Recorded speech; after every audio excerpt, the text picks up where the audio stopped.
கர்த்தருடைய உதவியில் நம்பிக்கை வைத்தல். ஆயிரக்கணக்கானோர் பாபிலோனிலிருந்து எருசலேமுக்கு நீண்ட தூர பயணம் செய்கிறார்கள். ஆனால் அவர்கள் வந்து சேரும்பொழுது எருசலேம் பாழாய் கிடக்கிறது. யாருமே அங்கு இல்லை. அதனால் அவர்கள் எல்லாவற்றையும் திரும்ப கட்ட வேண்டியிருக்கிறது. அவர்கள் முதலாக கட்டுகிறவற்றில் ஒன்று பலிபீடம். பலிபீடத்தின் அதன் ஆதாரங்களின் மேல் ஸ்தாபித்து அதன் மேல் அவர்கள் கர்த்தருக்கு அன்னி சந்தி சர்வாங்க தகன பலிகளை செலுத்தினார்கள். சில மாதங்களுக்கு பிறகு இஸ்ரவேலர் ஆலயத்தை கட்ட தொடங்குகிறார்கள். ஆனால் பக்கத்து நாடுகளில் உள்ள எதிரிகளுக்கு அது பிடிக்கவில்லை. அதனால் கட்டிட வேலையை நிறுத்துவதற்கு அவர்களை பயமுறுத்தி பார்க்கிறார்கள். கடைசியாக பெர்ஷியாவின் புதிய ராஜாவை தூண்டி விட்டு கட்டிட வேலையை நிறுத்துவதற்கு ஒரு சட்டத்தை போடும்படி செய்கிறார்கள். பல ஆண்டுகள் ஓடிவிடுகின்றன. இஸ்ரவேலர் பாபிலோனிலிருந்து திரும்பி வந்து இப்போது 17 ஆண்டுகள் ஆகிவிட்டன. மறுபடியும் ஆலயத்தை கட்ட ஆரம்பிக்கும்படி தீர்க்கதரிசிகளான ஆகாய், சகரியா என்பவர்கள் மூலம் கர்த்தர் சொல்கிறார். இந்த ஜனங்கள் கர்த்தரின் மேல் நம்பிக்கை வைக்கிறார்கள். அதோடு அந்த தீர்க்க தரிசிகளுக்கு கீழ்ப்படியவும் செய்கிறார்கள்.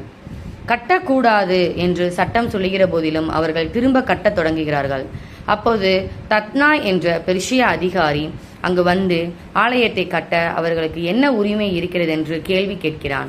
அதற்கு இஸ்ரவேலர் தாங்கள் பாபிலோனில் இருந்தபோது எருசலேமுக்கு புறப்பட்டு போய் உங்கள் தேவனாகிய கர்த்தருக்கு ஆலயத்தை கட்டுங்கள் என்று கோரேசு ராஜாதான் தங்களுக்கு கட்டளையிட்டதாக அவனிடம் சொல்கிறார்கள். கோரேசு இறந்து விட்டதால் அவர் உண்மையிலேயே அப்படி சொன்னாரா என்று அறிந்து கொள்ள தத்னாய் பாபிலோனுக்கு ஒரு கடிதம் எழுதி அனுப்புகிறான். பெர்ஷியாவின் புதிய ராஜாவிடம் இருந்து பதிலும் சீக்கிரத்தில் கிடைக்கிறது. கோரேசு உண்மையில் அப்படித்தான் சொன்னார் என்று அதில் எழுதியிருக்கிறது.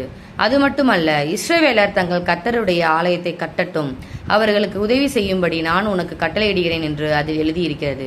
ஏறக்குறைய 4 ஆண்டுகளுக்குள் ஆலயம் கட்டி முடிக்கப்படுகிறது. இஸ்ரவேலர் மிகவும் சந்தோஷப்படுகிறார்கள். இன்னும் பல ஆண்டுகள் கடந்து செல்கின்றன.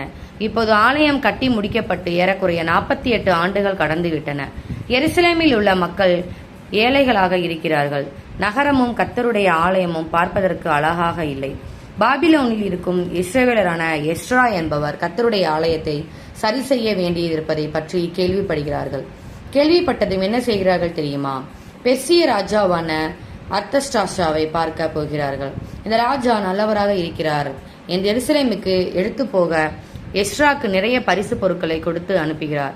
இந்த பரிசுகளை எல்லாம் எருசலேமுக்கு கொண்டு போக தனக்கு உதவி செய்யுமாறு பாபிலோனில் இருக்கிற இஸ்ரவேலரிடம் எஸ்ரா கேட்கிறார். ஏறக்குறைய 6000 ஆட்கள் அவருக்கு உதவும் முன் வருகிறார்கள். எடுத்து செல்ல ஏராளமான வெள்ளியும் பொன்னும் விலையுயர்ந்த மற்ற பொருட்களும் அவர்களிடம் இருக்கின்றன. போகும் வழியில் தீயவர்கள் இருப்பதால் அந்த வெள்ளியையும் பொன்னையும் பிடுங்கிக் கொண்டு அவர்களை கொன்று விடுகிறார்களோ என எஸ்ரா கவலைப்படுகிறார். அதனால் நீ இந்த படத்தில் பார்க்கிறபடி ஜனங்கள் ஒன்றாக கூடி வர செய்கிறார். எருசலேமுக்கு திரும்பி போகும் அந்த நீண்ட தூர பயணத்தில் தங்களை பாதுகாக்கும்படி கர்த்தரிடம் ஜெபிக்கிறார்கள். அவர்களுக்கு எந்த ஆபத்தும் வராமல் கர்த்தர் பாதுகாக்கிறார். 4 மாதங்கள் பயணம் செய்து பத்திரமாய் எருசலேமுக்கு வந்து சேர்கிறார்கள்.